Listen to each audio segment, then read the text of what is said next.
This is our old chainsaw, our Stihl 085. This is like just an ancient beast, but it served us really well for many, many years. Unfortunately, as you can see, there's no chain brake on it, so it's not a real safe chainsaw to operate.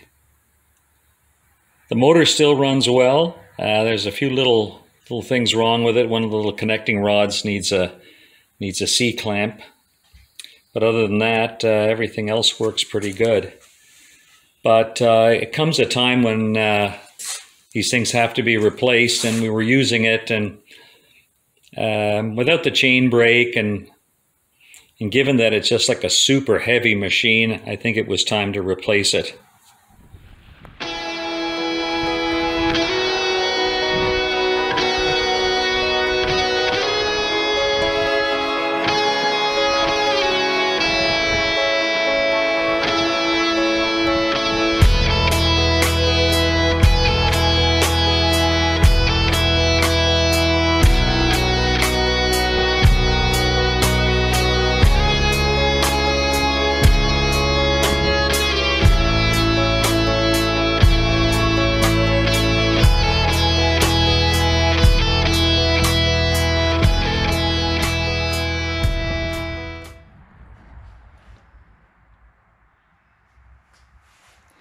So we went down to the rental village in Perth, Ontario, and purchased this MS261C by Stihl. Now, Stihl makes a whole range of chainsaws.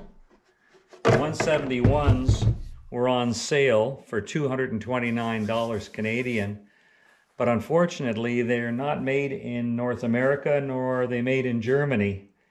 So I really question the quality of that chainsaw. And when you're out in the bush, the last thing you want to do is take a chance on your chainsaw. So we purchased this baby here.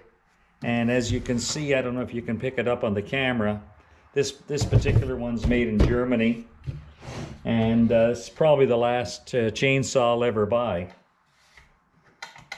So just a good, solid, strong chainsaw. If you're going to buy tools, buy good ones that will last you a lifetime. Then you're not forever replacing them. I'll just draw your attention over here. This is my mechanic's toolbox that I had. Now this mechanic's toolbox was built in Smith Falls, Ontario, Canada at the Beach Foundry. This old girl is over 50 years old and still performing well. The sliders all work, stores my tools, and was used every day when I was a mechanic. So it was worthwhile to buy something of good quality. Nowadays, of course, the thickness of the metal is not there, and it's just not made the same way. There was no reason for me ever to change this toolbox since the day I bought it 50 years ago. And it still works well, does its job.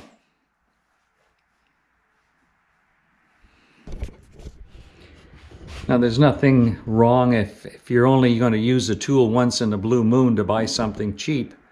But if you're going to depend on your tools for a living, spend the money, buy something of good quality. Unfortunately, a lot of the manufacturers now have built their name on quality tools and are now making them offshore. Now that maximizes their profit, but it does nothing for the buying public. You think you're buying a quality tool when in actual fact all you're doing is buying some cheap offshore tool with a brand name on it, so you're paying the brand name price but not getting the brand name quality. If you have a homestead, or even if you just have a big piece of property, you pretty well have to have a good chainsaw. And, you know, in my view, Stihl makes the best one on the market. But again, like I said before, make sure you look at where it's made, because these big companies now are having a lot of stuff made offshore, and they simply just don't have the quality that the European and North American manufacturers have. So it's a, buyer beware. So basically, we don't normally cut down a tree that still has leaves, but this particular tree has a big crack in it, and sooner or later it's going to fall down. So it would make sense to get rid of it now before that happens. So we've got to think about where it's going to fall. We don't want it to hit the car, and we don't want it to hit the garage. So we want to make sure that when we do cut this tree down, that it falls exactly where we want it.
And voila, a little load of firewood.